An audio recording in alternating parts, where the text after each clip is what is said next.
What's up everyone? My name is Farid, you guys already know that, and I broke my wrist. Not this one. This one. A few years ago. And it was actually before I lived into the haunted house, and it's a funny story. I decided I wanted to learn how to ride a skateboard. Because I saw a kid on TV riding a skateboard, and I thought, hey, I want to be cool too. The kid was Seth Cohen from the OC. So he was my idea of cool. And so I borrowed the neighbor's skateboard, right? And I asked him to teach me, and he said no. So I was like, okay, I can learn by myself. It's not difficult. It doesn't look difficult. So I put the skateboard, and I thought, okay, the kids are standing on the skateboard. So the first step should be to stand on the skateboard, right? So I stood on the skateboard. I stood on the skateboard, and then I decided, okay, now I just gotta go. But I put one foot, as soon as I put the other, the skateboard just went. And I didn't. And I fell. I fell like on this side. And I fell on my wrist. My wrist fell like, boom, you know. And I got a hairline fracture, but it was a fracture. It hurt like shit. And I was like, holy shit, I broke my wrist. And my parents were like, no, you didn't. You'd be crying if you had broken your wrist. Because the last time I had broken a bone, it was like this, and my arm was like, you know, this. So they looked at my wrist, they saw I could move it, they saw I still like, you know, and that I wasn't crying, and they were like, oh, you didn't break it, you're just being exaggerated.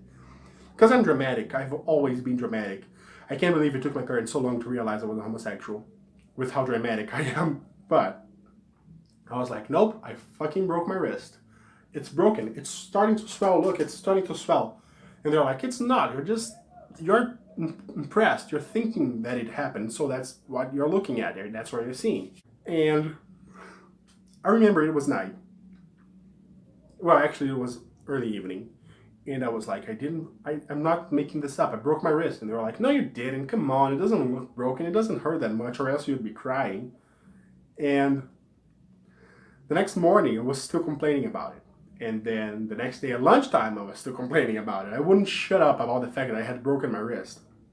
And then finally, they were like, okay, you know what? If that makes you so happy, if it's going to shut you up, we're going to take you to the hospital, right? Just stop talking that you broke your wrist, because you didn't break your wrist. So we got to the hospital. And we got to the hospital, and they took an x-ray. And the doctor said he saw a hairline fracture. And I was like, hold on, that means it's broken, right? And he was like, yeah, it's technically broken. And I was like, I told you so. Like, after that, my parents never doubted me while I was being dramatic again. Even though I was dramatic a lot after that. But I had to, like, wrap it up in one of those, like, you know, casts. And my mom signed it, so that was cool. My mom is my best friend. She always signs my casts. Not this one. This isn't a cast. This is something that I can take off the shower. Because that's the thing. I don't think I ever want to wear a cast again. Because that shit starts to smell after like 2 days. And you cannot wash it. So, no thanks. And that's it. That's the story of how I broke my wrist while trying to ride a skateboard. So, thank you guys so much for watching this video. If you like it, make sure to leave it a thumbs up and a comment in the comment section down below. And if you're not subscribed to the channel yet, make sure to subscribe and ring the little bell for notification so you can get a notification every time I post a new video. And I'll see you guys next time. Bye!